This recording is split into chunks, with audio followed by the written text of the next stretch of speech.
Okay آگے چلتے ہیں. تفسیر ہے. اعوذ باللہ من الشیطان الرجیم بسم اللہ الرحمن الرحیم. وَمَن يَرْغَبُ عَن مِّلَّةِ إِبْرَاهِيمَ إِلَّا مَن سَفِهَ نَفْسَهُ وَلَقَدِ اصْطَفَيْنَاهُ فِي الدُّنْيَا وَإِنَّهُ فِي الْآخِرَةِ لَمِنَ الصَّالِحِينَ. اور کون ہے جو ابراہیم علیہ السلام کے طریقے سے منہ موڑے، مگر وہی ہو سکتا ہے جس نے اپنے آپ کو بے وقوفی میں مبتلا کر رکھا ہو، حماقت میں مبتلا کر رکھا ہو. وَلَقَدِ اصْطَفَيْنَاهُ فِي الدُّنْيَا، اور بلا شبہ ہم نے اس کو دنیا میں چن لیا تھا. وَإِنَّهُ فِي الْآخِرَةِ لَمِنَ الصَّالِحِينَ، اور بے شک وہ آخرت میں بھی صالح لوگوں میں شمار ہوگا. نبی صلی اللہ علیہ وسلم وہی پیغام لائے تھے جو پیغام پچھلے انبیاء کا تھا. جس چیز کی دعوت ابراہیم علیہ السلام نے دی اور ان کے بعد کئی اور انبیاء نے دی. لیکن ہم دیکھتے ہیں کہ ایک طرف اہل کتاب اپنے آپ کو ابراہیم علیہ السلام کا فالوور کہتے، ان سے اپنی نسبت جوڑتے، اور دوسری طرف انہی کے پیغام کو آگے بڑھانے والے پیغمبر رسول اللہ صلی اللہ علیہ وسلم کی مخالفت بھی کرتے. اور آپ صلی اللہ علیہ وسلم حقیقی معنوں میں لوگوں کو اسی دین کی طرف بلا رہے تھے جس کی طرف ابراہیم علیہ السلام نے بلایا تھا. آپ کا طریقہ وہی تھا جو ابراہیم علیہ السلام کا طریقہ تھا.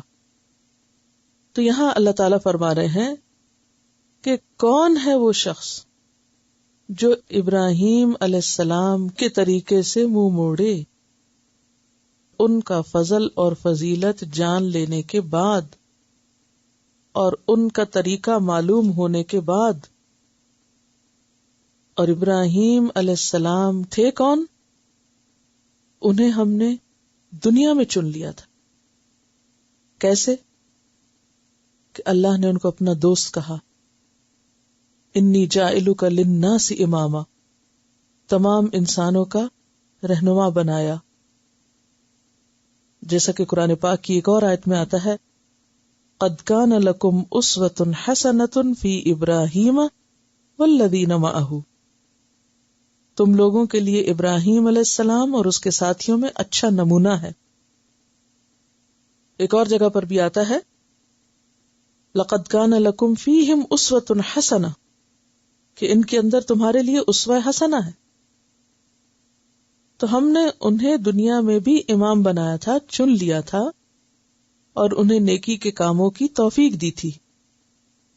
اور ہم دیکھتے ہیں کہ آپ صلی اللہ علیہ وسلم کے نام کے ساتھ درود شریف میں ابراہیم علیہ السلام کا نام بھی آتا ہے. اللہم صلی علی محمد وعلی آل محمد کما صلیت علی ابراہیم وعلی آل ابراہیم. اور پھر اللہ تعالیٰ نے ان سے بہترین کام لیا تھا، وَإِنَّهُ فِي الْآخِرَةِ لَمِنَ الصَّالِحِينَ. دنیا میں جیسے وہ چنے ہوئے تھے اور بلند مقام پر تھے، اسی طرح قیامت کے دن آخرت میں بھی اللہ تعالیٰ ان کو درجات کی بلندی عطا کرے گا اور انہیں نیک لوگوں میں سے اٹھائے گا. ہم سب کے لیے بھی کیا حکم ہے؟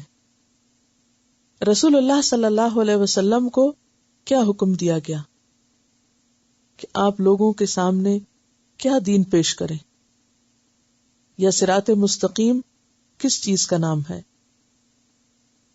سورۃ الانعام میں آتا ہے، قل اننی ہدانی ربی الی صراط مستقیم. آپ کہہ دیجئے کہ مجھے میرے رب نے صراط مستقیم کی ہدایت دی ہے. کیا ہے صراط مستقیم؟ دیناً قیماً، درست دین.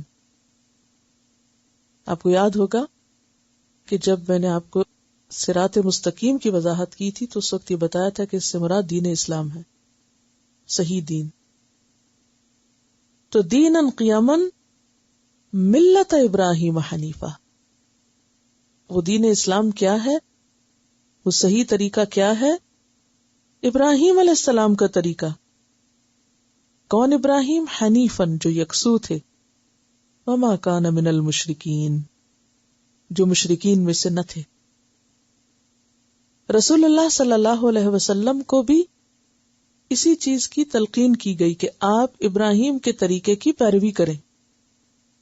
سورۃ النحل میں آتا ہے ثم اوحینا الیک ان اتبع ملت ابراہیم، پھر ہم نے آپ کی طرف وحی کی کہ آپ کیا کریں؟ ابراہیم کے طریقے کی پیروی کریں. اور ابراہیم کا طریقہ کیا تھا؟ اذ قال له ربه اسلم قال اسلمت لرب العالمین، جب اس کے رب نے اس سے کہا کہ تو اسلام قبول کر لے، یعنی فرما بردار بن جا، اطاعت قبول کر لے، اپنے آپ کو اپنے رب کے حوالے کر دے. قال اسلمت لرب العالمین، تو اس نے جواب میں کیا کہا؟ میں رب العالمین کے لیے اسلام لے آیا، میں رب والا بن گیا، میں رب کا تابعدار ہو گیا، رب کا فرما بردار ہو گیا. یہ ہے طریقہ ابراہیم، یہ ہے ملت ابراہیم. کیا؟ اسلمت لرب العالمین. اسی طریقے پر تمام انبیاء نے دعوت دی. لیکن آپ صلی اللہ علیہ وسلم کے زمانے میں کچھ لوگ ایسے تھے جو دعویٰ تو یہی کرتے تھے. کیا دعویٰ کرتے تھے؟ کہ ہم ابراہیم کے طریقے پر ہیں، لیکن عملاً انہوں نے اپنا ہی طریقہ ایجاد کر رکھا تھا. ظاہری اور رسمی کچھ کام کرتے تھے اور دین کی پیوند کاری کر رکھی تھی، پیچ لگا رکھا تھا دین کا. مثلاً ابراہیم علیہ السلام کے طریقے میں کیا ہے کہ اللہ کے وفادار بن جاؤ، اور ان لوگوں کے طریقے میں کیا تھا؟ دنیا کی وفاداری. وہاں اللہ کی اطاعت تھی، یہاں نفس کی پیروی تھی. وہاں نجات کا انحصار عمل پر تھا، یہاں نجات کا انحصار ایک خاص گروہ میں سے ہونے پر تھا.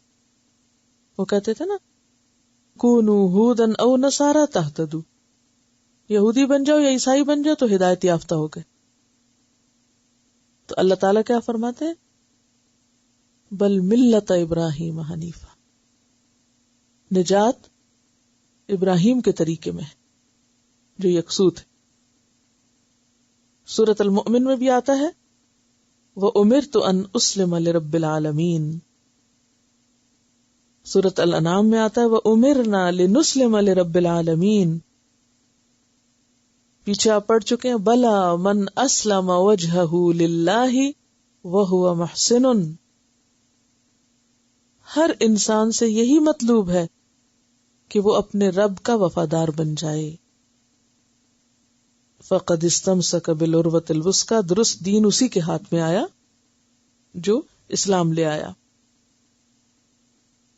اب آپ دیکھیے ابراہیم علیہ السلام کی پوری شخصیت اس میں سامنے آتی ہے نا، کہ ان کے اندر کتنی عاجزی تھی، کتنی وفاداری تھی، کیسی اطاعت اور کیسی تسلیم تھی، کیسی تسلیم و رضا تھی.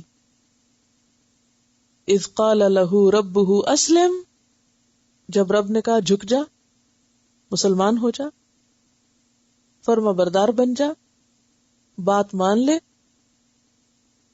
قال اسلمت لرب العالمین، کہا کیوں نہ مانو، رب العالمین کی بات نہ مانو، میں تو اسی کا فرما بردار ہو گیا، اسی کا وفادار ہو گیا. اب آپ دیکھیے اسی بات کی تلقین کی تھی ابراہیم علیہ السلام نے اپنے بچوں کو، یعنی اصل دین یہی ہے جس کی تلقین انہوں نے اپنے بچوں کو کی تھی. بچوں کا ذکر یہاں پر کیوں کیا گیا؟ اس لیے کہ انسان جس طریقے کو خود فالو کرتا ہے یا جس دین پر وہ خود ہوتا ہے یا جس طریقے پر وہ خود ہوتا ہے، اپنے بچوں کے لیے بھی اسی طریقے کو پسند کرتا ہے. مثلاً آپ مسلمان ہیں تو آپ کیا چاہیں گے کہ آپ کے بچے کچھ بھی بن جائیں؟ نہیں. جس سے آپ کی وفاداری ہے، جس سے آپ کی وفاداری ہے، آپ چاہیں گے کہ آپ کے بچوں کی وفاداری بھی اسی کے ساتھ ہو. جو آپ کا دین ہے آپ چاہیں گے کہ آپ کے بچوں کا دین بھی وہی ہو. جو آپ اپنے لیے پسند کرتے ہیں وہی چیز آپ اپنے بچوں کے لیے پسند کرتے ہیں. یعنی یہ انسان کی ایک بہت بڑی کمزوری ہے. یعنی کسی دوسرے کو تو وہ دھوکہ دے سکتا ہے مگر اپنی اولاد کو دھوکہ نہیں دیتا. اپنی اولاد کے لیے وہی پسند کرتا ہے جو وہ اپنے لیے پسند کرتا ہے. یعنی سب سے زیادہ اگر انسان کسی کا خیر خواہ ہو سکتا ہے تو وہ کون ہوتا ہے؟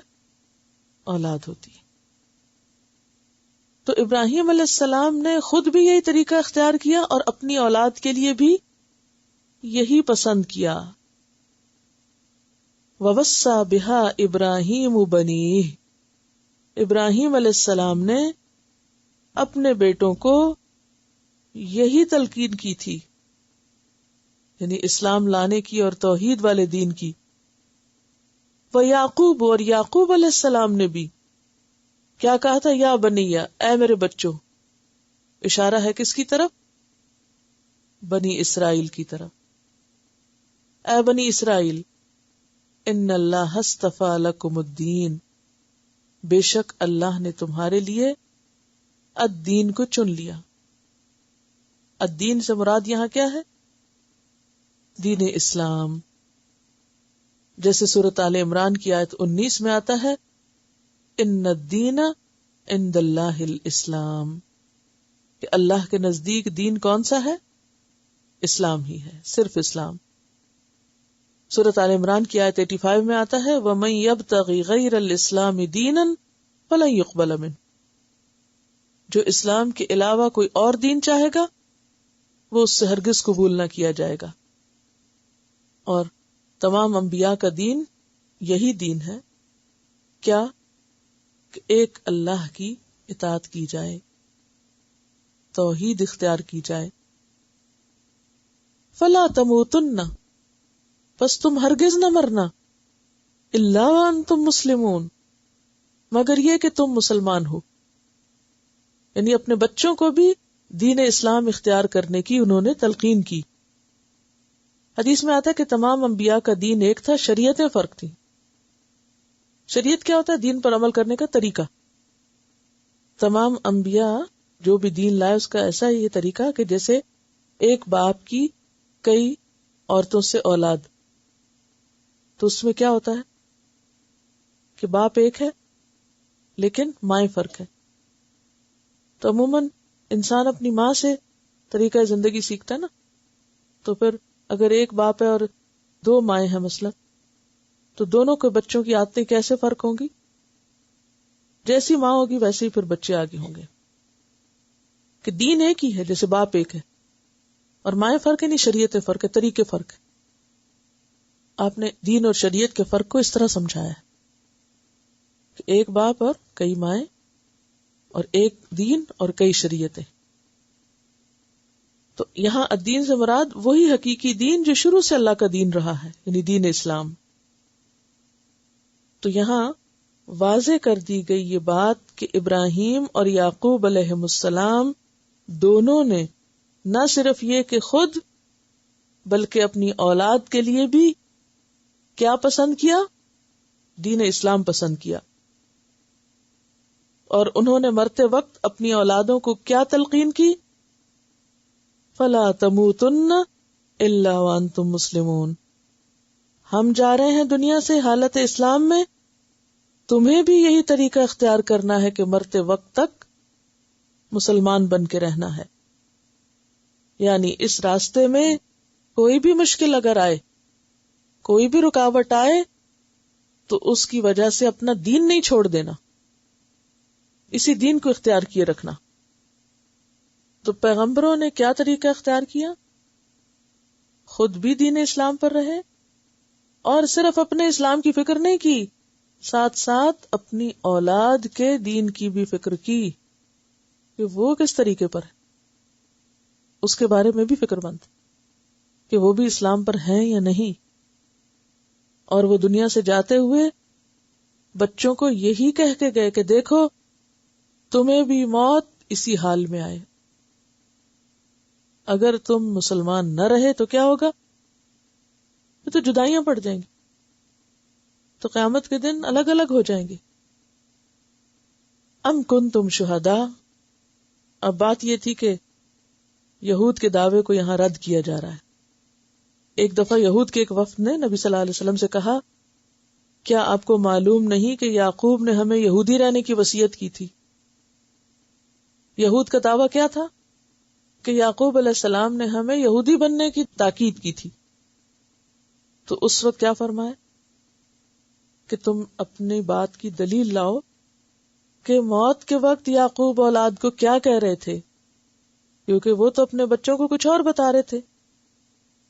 یعنی یہود کا دعویٰ تھا کہ یعقوب خود بھی یہودی تھے اور آخری وقت میں انہوں نے اپنے بچوں کو بھی یہودی بننے کی تلقین کی تھی، حالانکہ ان کا یہ دعویٰ غلط تھا.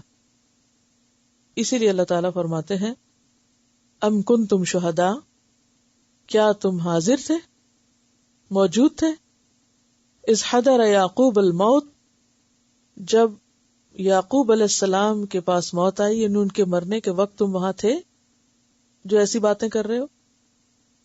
تمہیں معلوم ہے اس نے اس وقت کیا کہا تھا؟ اذ قال لبنیہ، جب اس نے اپنے بچوں سے کہا تھا ما تعبدون من بعدی، کہ میرے بعد تم کس کی عبادت کرو گے. قالوا، تو ان سب نے کہا تھا نعبد الہک، ہم سب تیرے الہ کی، و الہ آبائک، اور تیرے آباء و اجداد کے الہ کی جو ابراہیم اور اسماعیل اور اسحاق علیہم السلام ہیں، اس کی عبادت کریں گے. کون ہے وہ؟ الہا واحدہ، ایک الہ، وَنَحْنُ لَهُ مُسْلِمُونَ، اور ہم اسی کے فرما بردار ہیں. اور بائبل میں بھی، موجودہ جو بائبل ہے اس میں بھی یعقوب علیہ السلام کے یہ الفاظ کچھ اس سے ملتے جلتے معنی میں پائے جاتے ہیں. بائبل کی عبارت ہے حضرت یعقوب کی وفات کے وقت انہوں نے کہا خداوند اپنے خدا کی بندگی کرتے رہنا، وہ تمہیں اسی طرح تمام آفات سے بچائے گا جس طرح تمہارے آباء و اجداد کو بچاتا رہا. اپنے بچوں کو خدا سے محبت کرنے اور اس کے احکام بجا لانے کی تعلیم دینا تاکہ ان کی مہلت زندگی دراز ہو، کیونکہ خدا ان لوگوں کی حفاظت کرتا ہے جو حق کے ساتھ کام کرتے ہیں اور اس کی راہوں پر ٹھیک ٹھیک چلتے ہیں. جواب میں ان کے لڑکوں نے کہا جو کچھ آپ نے ہدایت فرمائی ہے ہم اس کے مطابق عمل کریں گے، خدا ہمارے ساتھ ہو. تب یعقوب نے کہا اگر تم خدا کی سیدھی راہ سے دائیں یا بائیں نہ مڑو گے، اگر تم خدا کی سیدھی راہ سے دائیں یا بائیں نہ مڑو گے تو خدا تمہارے ساتھ رہے گا. کتنا ملتا جلتا بیان ہے جو قرآن کا ہے کہ یعقوب علیہ السلام نے اپنے مرنے کے وقت اپنے بچوں کو اللہ کی عبادت کی تلقین کی تھی. تو تم اے یہود کے گروہ کیسے کہہ رہے ہو کہ انہوں نے تمہیں یہودی بننے کی تلقین کی تھی؟ تمہارا یہ خیال غلط ہے. ام کنتم شہداء اذ حضر یعقوب الموت اذ قال لبنیہ ما تعبدون من بعدی قالوا نعبد الہک و الہ آبائک ابراہیم و اسماعیل و اسحاق الہا واحدا ونحن لہ مسلمون. تلک امۃ، یہ ایک جماعت تھی. کس کو یہاں جماعت کہا جا رہا ہے، گروہ کہا جا رہا ہے؟ یہ ابراہیم اور یعقوب اور اولاد ابراہیم و یعقوب علیہم السلام. قد خلت، تحقیق گزر چکی. اب چونکہ سورۃ البقرہ کہاں اتری؟ مدینہ میں، تو وہ جو بار بار انٹریکشن ہوتا تھا وہ آ کے طرح طرح کے اعتراض کرتے تھے.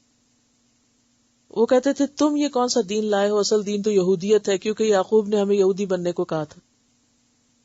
انہوں نے الاسلام کو چھوڑ کر فرقہ واریت اختیار کر لی تھی. آج ہمارا حال کیا؟ الاسلام کو چھوڑ کر ہم بھی کس طرح جانے پہچانے جاتے ہیں؟ مختلف گروہوں سے. تو یہ آیات بنیادی طور پر ربانی بننے کی دعوت دے رہی ہیں، توحید کی دعوت دے رہی ہیں، اور فرقہ واریت کی توڑ کر رہی ہیں. کہ مرتے وقت ہر ایک نے کیا کہا کہ مسلمان بن کے جینا، مسلمان بن کے مرنا. آج ہم اگر دیندار ہوں بھی تو اپنے بچوں کو کیا کہتے ہیں؟ کیا بن کے جینا اور کیا بن کے مرنا؟ جس خاص فرقے یا گروہ میں ہم ہوتے ہیں، وہ مسلمان ہیں یا نہیں، وہ اللہ کے وفادار ہیں یا نہیں، وہ شرک کر رہے ہیں، وہ کیا کر رہے ہیں. نہیں، ہم یہ کہتے ہیں کہ دیکھو یہ جو ہمارے باپ دادا کا فرقہ تھا نا، اس سے باہر نہیں نکلنا. فرقہ زیادہ امپورٹنٹ ہے بنسبت الدین کے، الاسلام کے. فرمایا تل کا امتن، یہ سب لوگ تھے، قد خلت، گزر گئے، لہا ما کسبت، ان کے لیے ہیں جو انہوں نے کمائی کی. کسب کس کو کہتے ہیں؟ کاف سین بے، وہ کمائی جو انسان اپنے ہاتھ سے کرتا ہے، خود کی ہوئی محنت سے حاصل ہونے والی کمائی. ان کے لیے ہے جو انہوں نے خود اپنے ہاتھوں سے کیا، اپنی کوشش سے کمایا. یعنی انہیں جزا کس کی ملے گی؟ جو انہوں نے خود محنت کر کے کیا تھا. دنیا میں بھی آپ کو کیا ملتا ہے؟ جس کے لیے آپ خود محنت کرتے ہیں. اب پڑھے کوئی اور تو ٹیسٹ آپ کیسے پاس کر سکتے ہیں؟ تو اس لیے یاد رکھیے، جو آپ کو ہوم اسائنمنٹ ہم دیں گے وہ صرف آپ نے خود کرنی، نہ کسی سے کرانی ہے اور نہ کسی سے پوچھنی ہے. جنرلی آپ ڈسکس کر سکتے ہیں، لیکن نہ کسی کی نقل اور نہ کسی سے ڈسکس کرنا. اس طرح ابھی کر لیں جو ڈسکس کرنا ہے، اور یہی آپ کے اوپر ایک امانت ہے. اور اگر آپ نے اس سے کام کرایا، اس سے نقل لی اور دوسروں کو ہراس کیا، تم اپنے نوٹس مجھے دے دو، اور اس میں سے دیکھ کے نقل کر کے کام کر لیا، تو اس کا نقصان کیا ہوگا؟ ایک تو امانت میں خیانت تو ہے ہی، دوسرا نقصان یہ ہوگا کہ نہ تو آپ کا علم بڑھے گا، نہ آپ کو اپنی غلطیاں پتہ چلیں گی، اور آپ کبھی بھی کانفیڈنس نہیں گین کر سکیں گے. جو کام آپ نے نہیں کیا کسی اور نے کیا، تو کریڈٹ بھی کس کو جائے گا؟ کسی اور کو جائے گا. تو دل میں چور تو رہے گا، اور اللہ الگ جانتا ہے کہ آپ کر کیا رہے ہیں. تو وہاں کی جزا بھی گئی، یہاں بھی جھوٹے نمبر لے لیے تو حاصل کیا؟ بھلے نمبر نہ آئیں، بھلے 10 غلطیاں 20 ہوں، کوئی فرق نہیں پڑتا، لیکن اپنا کام خود کرنا ہے اور خود سے خود کام کرانا ہے. ٹھیک ہے؟ تو انشاءاللہ ٹیسٹ تو آپ کلاس میں دیں گے نا لفظی ترجمے کا، لیکن اسائنمنٹ آپ گھر میں کریں گے. بے شک قرآن پاک کھول لیں، تفسیر کھول لیں، ترجمہ دیکھ لیں، نوٹس پڑھ لیں، جو مرضی کریں، مگر اپنی چیزیں دیکھیں، اپنا دماغ استعمال کرنا ہے تاکہ آپ کے اندر علم جذب ہو. یعنی 2 چیزیں آپ سے مطلوب، ایک تو وہ ریٹن کام کرنا، اور دوسرا خود کام کرنا. یہ مطلوب ہے آپ سے، نقل نہیں کرنی اور نہ کسی اور کے نوٹس مانگنے. ایک چیز یہ بھی یاد رکھیے، اگر آپ کسی کے علم سے فائدہ اٹھانا چاہتے ہیں تو اس کا طریقہ یہ نہیں ہے کہ آپ اسے کہ اپنی کاپی آج مجھے دے دو، اور وہ واپس آئے تو اگلے دن ایک اور حاضر کھڑا ہو، وہ کہ آج مجھے دے دو، اور اگلے دن ایک اور دے دو، تو وہ خود کیا کرے گا؟ کسی کو اجازت نہیں دوسرے کے نوٹس گھر لے کے جانے کی. جو پوچھنا ہے یہیں پوچھ لیں، جو جاننا ہے یہیں جان لیں. کسی کا طریقہ سیکھنا ہے تو وہیں دیکھ کے وہیں واپس کر دیں، کام خود کریں. جب تک خود کام نہیں کریں گے، آئندہ چل کے بھی آپ ساری زندگی ایسے بیساکھیوں پہ چلیں گے. بیساکھیوں پہ چلنا اچھا تو یہ خود چلنا اچھا ہے. تو اگرچہ اس میں شروع میں مشکل ہوگی، مگر آپ چل پڑیں گے، یقین مانیے انشاءاللہ آپ چل پڑیں گے. میں نے نہیں دیکھا کوئی شخص ابھی تک جتنا میں نے پڑھا ہے کہ جس کسی نے بھی محنت کی ہو وہ پیچھے رہا ہو. ایسے ایسے لوگ پڑھے ہیں کہ جنہیں مجھے ایک خاتون کا بہت اچھی طرح یاد ہے کہ پوری کلاس کہیں پہنچی بھی ہوتی تھی اور وہ پہلے ہی سبق پر اور ایک ایک لائن یاد کر رہی ہیں، اور پتہ نہیں کتنے 5-7 سپاروں تک ان کا یہی حال تھا، لیکن انہیں ہمت نہیں آ رہی، اور آخر میں وہ سب کے برابر جا ملی، جیسے باقی کر رہے تھے ویسے ہی وہ کرنے لگ گئی۔ شروع میں بہت تکلیف انہوں نے اٹھائی، سب کو جلدی یاد ہوتے تو انہیں یاد نہیں ہوتا تھا، سارے کہاں پہنچے ہوئے سبق، ان کا بھی پہلا ہی صفحہ نہیں یاد ہو رہا، لیکن ایک ایک چیز کو کتنی دفعہ کر آخر میں وہ سب کے ساتھ ایک جیسی ہوگی، بلکہ شاید ان سے بھی بہتر، کیونکہ جس کو نہیں آتا نا وہ ہمیشہ فکر مند ہوتا ہے مجھے نہیں آتا، کچھ کرنا ہے، اور جو سمجھتا نا مجھے آتا ہے اور وہ چھوڑ دیتا پڑھنا، میں تو کر لوں گا، میں تو پہلے ہی آتا ہے، تو پھر کیا ہوتا ہے، وہ گرتا ہے۔ تو اس معاملے میں اگرچہ آپ کو مشکل ہو، اگرچہ آپ کو غلط ہو، آپ کی غلطی پہ کوئی نہیں ہنسے گا، اگر اس میں نمبر کٹتے ہیں تو کوئی آپ کو فیل نہ کہے اور نہ کہے گا انشاءاللہ۔ صرف یہ ہے کہ اگر ایک ریکوائرمنٹ سے کم آپ کے نمبر آ جاتے، آپ دوبارہ اگلی جب اٹیمپٹ آئے گی تو اس میں کر لیں دوبارہ ایک دفعہ اور، لیکن خود کام کریں، تو آپ دیکھیں گے کہ انشاءاللہ جو آپ کا کیا ہوا وہی آپ کے ساتھ قبر میں جائے گا، وہی قیامت کے دن آپ کا حصہ بنے گا۔ رہا وہ کام جو دوسروں نے آپ کو کر دیا، وہ تو ان کا کام ہے، یہی تو کہا جا رہا ہے لہا ما کسبت وَلَكُمْ ما کسبتم، ان کے لیے کیا ہے جو ان کی کوشش ہے، اور تمہارے لیے کیا ہے جو تمہاری کوشش ہے۔ کوئی کسی کی نقل نہ کرے اور نہ کسی کے نوٹس لے کے نقل مارنے کی کوشش کرے، ہر ایک اپنا اپنا لکھے۔ اگر آپ کو سیکھنا تو عاجزی کے ساتھ دوسرے سے سوال کر سکتے ہیں، یہ اسپیلنگ مجھے بتا دیجئے، یہ آیت کا نمبر بتا دیجئے، یہ فلاں چیز میری درست کروا دیجئے، تو یہ آپ ضرور کر سکتے ہیں، ایک دوسرے سے پوچھ سکتے ہیں، فون کر لیں، آپ ویسے پوچھ لیں، مگر خبردار جو کوئی کسی کاپی سامنے رکھ کے نکالی شروع کرے، اس کی اجازت نہیں ہے، یہ غلط طریقہ ہے، اس سے کبھی آپ کھڑے ہونے کے قابل نہیں۔ تلک امت قد خلت، یہ امت گزر گئی، یہ لوگ چلے گئے، اور ہر ایک اپنی باری پہ چلا جائے گا نا۔ لہا ما کسبت، اس کے لیے ہے جو اس نے کمایا، وہی ان کو ملے گا۔ وَلَكُمْ مَا كَسَبْتُمْ، اور تمہارے لیے کیا ہے جو تم کماؤ گے، یعنی تمہیں اپنے آباء و اجداد کے عمل فائدہ نہ دیں گے کہ ہم تو پیغمبروں کی اولاد ہیں۔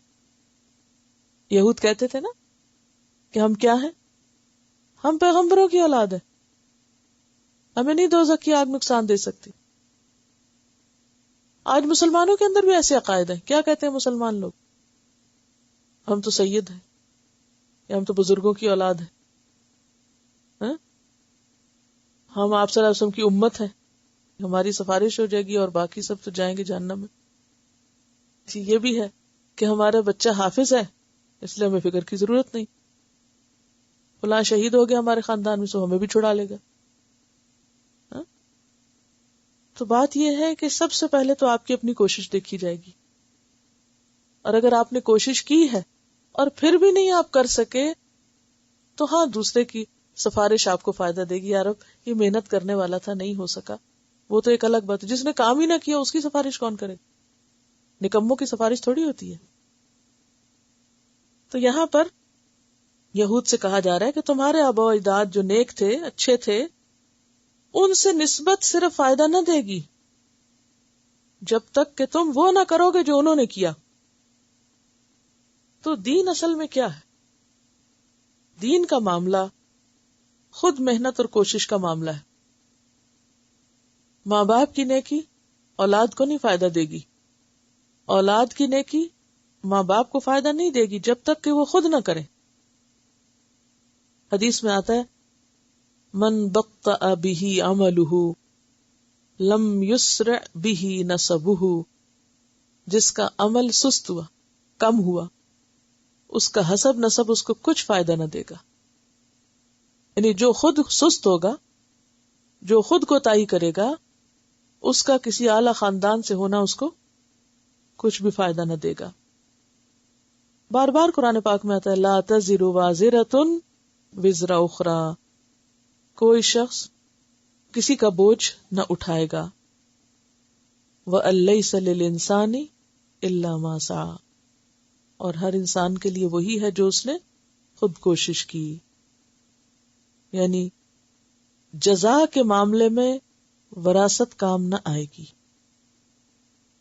وَلَا تُسْأَلُونَ عَمَّا كَانُوا يَعْمَلُونَ، اور ان کے اعمال کا سوال تم سے نہ ہوگا. تو اس سے کیا پتہ چلتا ہے کہ ہر ایک کے عمل کا سوال خود اسی سے کیا جائے گا.